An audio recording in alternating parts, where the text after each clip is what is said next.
a quick comparison between the Rolex Submariner 1140/60, no date sub, or actually the real Submariner, and then the Panerai Luminor GMT, the PAM 329.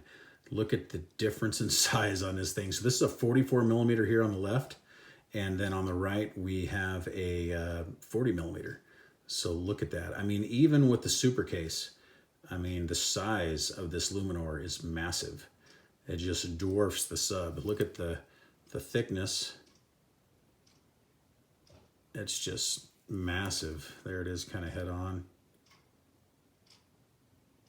So,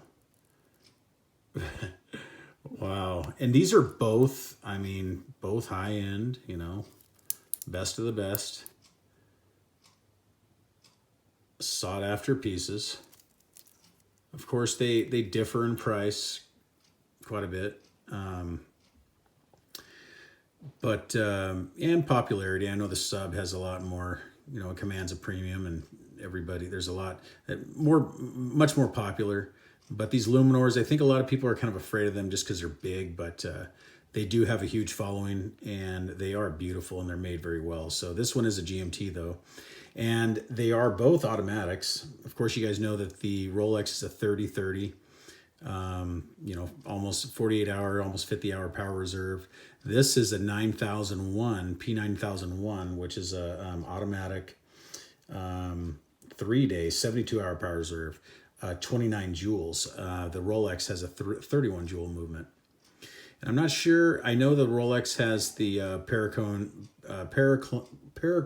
blue hairspring, parachrome blue hairspring, and then the GMT. I'm not sure if they have much for anti-magnetic properties, but I'm sure it's got some good technology in it. I don't know all too much about it, really, but I just wanted to show you guys the difference. Just massive. So on the wrist, let's, I'll put the Luminor down, and on the wrist, the sub wears real compact, nice size, fits the wrist, hugs the wrist, beautiful piece. I absolutely love this watch. And then the Luminor on the wrist, of course it's not sized to me, so I'll just kind of throw it on here. You guys can get the idea. But on my 7.5-inch wrist, that's how it fits. Fairly tall. It's measuring between case back to crystal. It's about 17, almost 18 millimeters in thickness. So very, very tall. God. And I could pull it off. It's a big watch, but I think I could probably pull it off. I'd wonder if the crown guard here would get in the way, but you just got to wear it a little tighter. But just sweet looking piece. It really is. It's nice. Beautiful. So this is like 17.8, like I said, almost 18. The sub is 12.5 about, right in that range. So, I mean, big difference.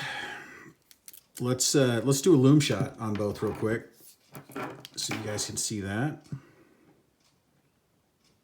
And then we'll close.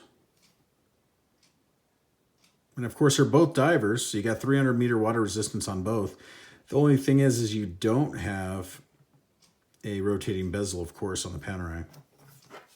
But I don't believe there is a Panerai with one, so that's just what you'll get with a Panerai. It's that classic styling. It's been around for ages, but just beautiful. So there is the Lume, which they're both great. I mean, amazing. There's a lot more real estate on the Panerai, but they both look good. Very good. I like that. You really can't go wrong with either one. So if you have a bigger wrist, you're gonna pull off the Panerai easily. If you have a wrist like mine, you may be more comfortable with the Rolex, but I like them both. I really do. I wish I could add this Panerai to my collection. It is for sale at CW Watch Shop, and that's my preferred place to pick up luxury watches. I will put a link in the description below to check them out. So it has all the pricing, details, everything in there. But this is a complete box and papers. It's got it all.